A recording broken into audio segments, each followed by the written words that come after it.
Can I solve a 2x2 Rubik's Cube under 10 seconds? Well, let's just find out.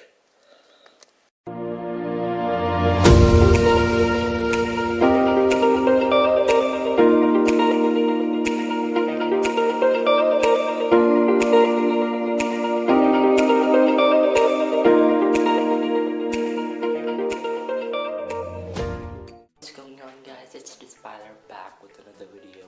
In today's video we're gonna see that if I can solve a 2x2 Rubik's Cube under 10 seconds. So let's get started.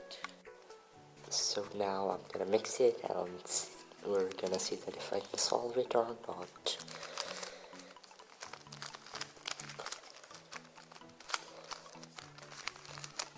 So I think it's well mixed now, and now let's try to solve it under 10 seconds.